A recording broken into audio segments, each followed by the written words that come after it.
श्री राम जय जय राम, श्री राम जय जय राम, श्री राम जय जय राम, श्री राम जय जय राम, श्री राम जय जय राम, श्री राम जय जय राम, श्री राम जय जय राम, श्री राम जय जय राम। भेद बूंदी पर कमल तुम्हारे, सुर नर मुनि सब हो ही सुखारे। देवी पूंजी पर कमल तुम्हारे, असुर नर मुनि सब हो ही सुखारे। सेवत तू ही सुफल फलचारी, वरदायनि त्रिपुरारी प्यारी। देवी पूंजी पर कमल तुम्हारे, सुर नर मुनि सब हो ही सुखारे। सेवक तू ही सुफल फलचारी, वरदायनि त्रिपुरारी प्यारी। देवी पूंजी पद कमल तुम्हारे, सुर नर मुनि सब हो ही सुखारे। देवी पूंजी पद कमल तुम्हारे, सुर नर मुनि सब हो ही सुखारे। देवी पूंजी पद कमल तुम्हारे, सुर नर मुनि सब हो ही सुखारे। देवी पूंजी पद कमल तुम्हारे, सुर नर मुनि सब हो ही सुखारे। देवी पूंजी पद कमल तुम्हारे, सुर नर मुनि सब हो ही सुखारे।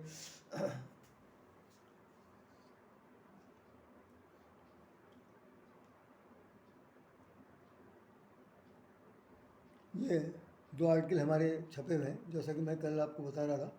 हे सिंहवानी जगदम्बे तेरा ही एक सहारा है, हे सिंहवानी जगदम्बे तेरा ही सहारा है। इसके अंदर भी मेरा कहीं पर नाम लिखा हुआ है, आप ज़रूर देखने जाएंगे, देख लीजिए, ये मेरे नाम के साथ लगा हुआ है। ये भी स्वतंत्र भारत में छपा था 2007 में, अक्टूबर 2007 में। और ये भी है जिसके अंदर विजयदशमी पर हमने लिखा हुआ लेख है, जो उस पर लिखा हुआ है माँ जगदम्ब के बारे में। इसमें भी हमारा नाम इसके अंदर कहीं पर जरूर लिखा हुआ है, आप देख सकते हैं। सर्वमंगल मंगलेषु श्री सर्वार्थ साधके, शरण्यत्र्यंबके गौरी नारायणी नमस्तुते। सर्वमंगल मंगलेषु श्री सर्वार्थ साधके, शरण्यत्र्यंबके गौरी नारायणी नमस्ते। या देवी सर्वभूतेषु शक्तिरूपेण संस्था नमस्तस्यै नमस्तस्यै नमो नमः। या देवी सर्वभूतेषु प्रेमरूपेण संस्था नमस्तस्यै नमो नमः। या देवी सर्वभूतेषु त्यागरूपेण संस्था नमस्तस्यै नमो नमः। या देवी सर्वभूतेषु लक्ष्मीरूपेण संस्था नमस्तस्यै नमो नमः। या देवी सर्वभूतेषु काली रूप संस्था नमस्तस्यै नमो नमः। या देवी सर्वभूतेषु विद्यारूपेण संस्था नमस्तस्यै नमस्तस्यै नमो नमः। बोलिए श्री कृष्ण भगवान की जय, रामचंद्र महाराज की जय, जगदम्ब की जय। आज बहुत बहुत थोड़े समय में मैं आपसे बात करना चाहूँगा, समय का बड़ा अभाव है और ये मौका जो मिला है समझिए कि कहीं से उधार लिया हुआ है, ऐसा हो सकता है कि जगदंडी माँ आज महागौरी का जन्म का स्वरूप का वर्णन किया जा रहा। अष्टमी का दिन है, आज आठ स्वरूपों का वर्णन, 8वें स्वरूप का वर्णन हो रहा है, जिसमें महागौरी का चित्रण सामने आया। वैसे तो मैं आपको बता दूं कि अभी तक के जो हमने वीडियो एपिसोड बनाए, उसमें ये खासतौर से बताया कि जो महालक्ष्मी हैं उन्होंने ही अपने स्वरूप को 3 रूपों में बांटा, और वो 3 रूपों में बटी हुई जो स्वरूप है उन्हीं के भिन्न भिन्न रूप आपके सामने दिखाई पड़े। भगवान विष्णु ने भी अपने को 3 रूपों में बांटा, और वो भी 3 रूपों में ब्रह्मा विष्णु महेश के रूप में बन गए, और वो लक्ष्मी सरस्वती और दुर्गा रूप में बन गई। हम आप इसको एक बात को आज जो बहुत संक्षेप में बताना चाहते हैं, बहुत संक्षेप में बताना चाहते हैं कि जो महागौरी का नाम है, ये फिर इनको फिर उन्हीं से जोड़िए कि ये भाई शैलपुत्री हैं वहाँ, और उनकी विवाह की बात हो रही है। वो नारद जो आए हुए हैं, उन्होंने हस्तरेखा देखी और कहा कि इसको भाई वही वर मिलेगा जो औघरदानी है, भंग पे, मतलब वो कहना चाहिए भूत भवन है और मसान घाट पर रहने वाला व्यक्ति है। इसका कोई माता पिता कोई नहीं है, ये स्वयंभू है, और यही इसको प्राप्त होगा, दूसरा कोई वर नहीं मिलेगा। उसको प्राप्त करने के लिए तपस्या करनी पड़ेगी। तो कथा कहानी ये कहती है कि आपकी जो पार्वती जी हैं, शैलपुत्री जो हैं, शैलजा जो हैं, उन्होंने 7,500 वर्ष तक तपस्या किया, और तपस्या के अंदर उन्होंने बहुत दिन तक तो जो जो कुछ वहाँ का जंगली भोजन मिला उसे खाया पिया। फिर हवा का बार बतासा भी हमने एक शब्द इस्तेमाल किया, हवा पानी पी करके रहें, बेलपत्र खा करके रहें। अब एक बार उनका इस तरह से जीवन यापन हुआ, अंत में वो विजय प्राप्त करती हैं अपने लक्ष्य की ओर, लक्ष्य को अपने अपने मुट्ठी में ले लेती हैं यूँ कह लीजिए। उनकी परीक्षा वही परीक्षा में भी सफल हो गई। बाद में उन्होंने सब ऋषियों से कह भी दिया कि भाई मैं शादी तो करूँगी सिर्फ अपने मन चाहे वर से, अन्यथा किसी से नहीं कर सकते, मेरे लिए कोई भी वर उनके बराबर नहीं है। तो उन्होंने कह दिया कि मरम मरूँ सम न तो रहूँ कुमारी। यहाँ तक आप लोगों ने काफ़ी कुछ सुन रखा है, ये बार बार मैंने रिपीट कर दिया। अब जो मैं मुख्य जो बात इसमें है कि भाई वो तपस्या करते करते वो काली हो गई थी। बहुत बड़ी बात है, काली हो गई। तो वैसे भी हम आपको बताएं कि बहुत बार आपको हमेशा धूप में रहना पड़े या कहीं ऐसी आप हवा चले जाए, या समुद्री तट पर जो लोग रहते हैं प्राय आपने देखा होगा कि उनके रंग काले हो जाते हैं। होता क्या है कि वहाँ से जो आने वाली तमाम सारी भूमंडलीय हवाएं हैं, उन हवाओं के हिसाब से शरीर जो है उसकी चमड़ी में कालिमा आ जाती है। तो जंगल में रहें, जंगल में आब हवा तमाम तरह की चीज़ें हैं, उसके हिसाब से तपस्या करते करते शरीर रुग्ण हो गया या बहुत दुबला पतला हो गया, जीर्ण छीण हो गया और काले रंग की हो गई। लेकिन उनकी सफलता को देखते हुए भगवान शंकर ने जब विवाह करने के लिए तैयारी कर ली, तो बताते हैं कि गंगा जल छिड़क करके, अब गंगा जल छिड़का या कोई अद्भुत उनको मंत्र दिया या ऐसा कुछ भी जिक्र नहीं है, लेकिन हाँ लिखा हुआ है, वो कुछ पत्रों में लिखा हुआ है कि खास तौर से उन्होंने गंगा जल छिड़का गया। तो गंगा जल छिड़कने से उन्होंने सब बहुत ही पवित्र साफ़ सुथरी हो गई। और साफ़ सुथरी ही नहीं हुई, ये तो मैं बहुत ही समझिए कि झूठ बोल रहा हूँ, इतनी उनका रंग सफ़ेद हो गया, इतना सफ़ेद रंग हो गया कि वो एकदम एकदम दैदीप्यमान हो गई। और उनका जो चंद्रमा की चांदनी से भी अत्यधिक उनके जीवन उनका शरीर प्रकाशमान हो गया। तो गौरी इसीलिए कहे उनका रंग गौरवर्ण का हो गया। गौरवर्ण तो पहले थी, तो गौरवर्ण उनका रंग हो गया। और जैसे इस मामले में हमने कहीं एक बार चर्चा की होगी, हरतालिका तीज पर बताया था कि कजरी तीज जो हुआ था वो भी काली का नाम लेते हुए हमने चर्चा की थी। खैर उन सब चीज़ों को यहाँ पर नहीं लेना है, हम सिर्फ इतना आपको बताना चाहते हैं कि गौरी जी का नाम लिया गया। रामचरितमानस में गौरी का नाम किस लिए आया, ये भी बड़े गौर से ध्यान लीजिएगा कि एक रूप, जैसे आपने सुना होगा कि भगवान शंकर व रामचंद्र जी की पूजा करते हैं, सब जानते हैं, पूरी दुनिया जानती है। एक रूप में भगवान राम जो है शंकर भगवान की पूजा करते हैं, और दूसरे रूप में भगवान शंकर भगवान राम की पूजा करते हैं। तो दोनों एक दूसरे के कोट पूरक हैं, और दोनों एक दूसरे के अंश अंशी हैं। कि भगवान विष्णु से ही उनका अवतरण, जैसा गीता में लिखा कि मैंने अपने आप को 3 भागों में बांटा, एक रूप में रुद्र हूँ, एक रूप में ब्रह्मा हूँ सृष्टि की रचना करने वाला, एक रूप में पालन पोषण करने वाला मैं श्री हरि या भगवान विष्णु हूँ। ये गीता में स्पष्ट, बहुत स्पष्ट लिखा हुआ है, 8वां 9वां अध्याय है, उसमें देख सकते हैं। तो मैं ये कह रहा हूँ कि भगवान विष्णु जब इन तीनों रूपों में बढ़ गए और तीनों रूपों में अपने को बांट लिया, या यूँ कह लिए कि उस काम का निष्ठान करने के लिए इस तरह से विभक्तियाँ की गई, तो उनका एक वंश परंपरा भी चल गई कि भगवान शंकर का परिवार है, उनका परिवार, उनका परिवार। तो आखिर में होता क्या है, जब हम ये कह सकते हैं कि child is a father of man, तो जो बच्चा है वही हमारा पिता हो सकता है, वही हमारा पूर्वज हो सकता है, वही हमारा कुछ भी हो सकता है। तो अगर मान लो उनको दूसरे रूप में जन्म लेना ही पड़ा, तो जन्म लेना पड़ा, जन्म लेकर के वो किसकी पूजा कर रहे हैं, राम की पूजा कर रहे हैं। रामचंद्र जी जब छोटे हुए तो किसकी पूजा कर रहे हैं, भगवान शंकर की पूजा कर रहे हैं। तो ये एक परंपरावादी दृष्टिकोण है जो सनातनी तरीके से चलता चला आ रहा। गौरी जी सीता जी का ही अवतार, जैसा मैंने कल कहा कि उद्भव संहार हारणी का और पालन पोषण करने वाली सीता जी हैं, और वो सीता जी ने ही सारे संसार की रचना की है। वो एक सृष्टिकर्ता है और वो दिव्यता है। और सबसे बड़ी बात यह है कि जिस वक्त वो मनु शत्रुपा तपस्या कर रहे थे, उनकी तपस्या को बहुत बार भंग करने की चेष्टा की गई। आखिर में वो नहीं माने और अपनी तपस्या में ये हालत हो गई कि वो उनका शरीर एकदम कंकाल सा रह गया। भगवान विष्णु आकाशवाणी हुई कि भाई तुम जो वरदान तुम्हें मांगना हो, मोरे कछु अदे तो ही नहीं, मेरे पास ऐसा कुछ भी नहीं है जो अदे हो, मतलब देने योग्य ना हो, सब कुछ मेरे। खैर आकाशवाणी का स्मरण करते हुए वो भगवान विष्णु और लक्ष्मी जी नीचे उतर के आती हैं। मैं इस कोटेशन को सिर्फ इसलिए देना चाहता हूँ, अभी आप इसको आगे बढ़ाकर देखेंगे क्या है कि भगवान विष्णु को उन्होंने जब प्राप्त किया तो वो कहते हैं क्या नाम, मनु जी कह रहे हैं कि भाई आपको तो हमने बुलाया था, ये साथ में कौन खड़ी है। तो भगवान परिचय क्या दे रहे हैं, सुन लीजिए।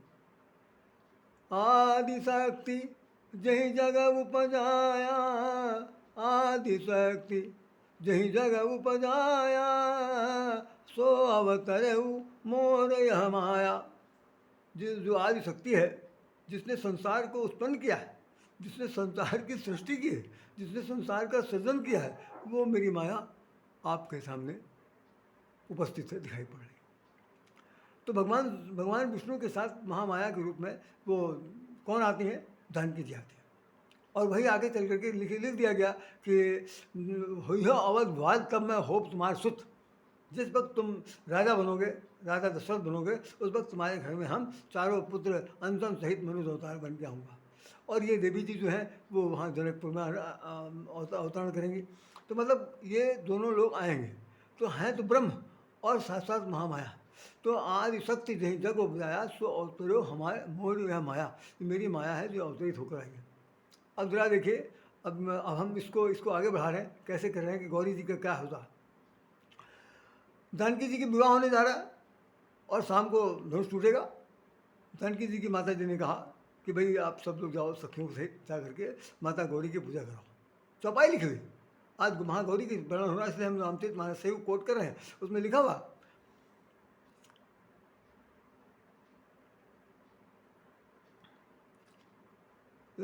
गौरी पूजन जननी पठाई, तही अवसर सीता तह आई, तही अवसर सीता तह आई, गौरी पूजन जननी पठाई।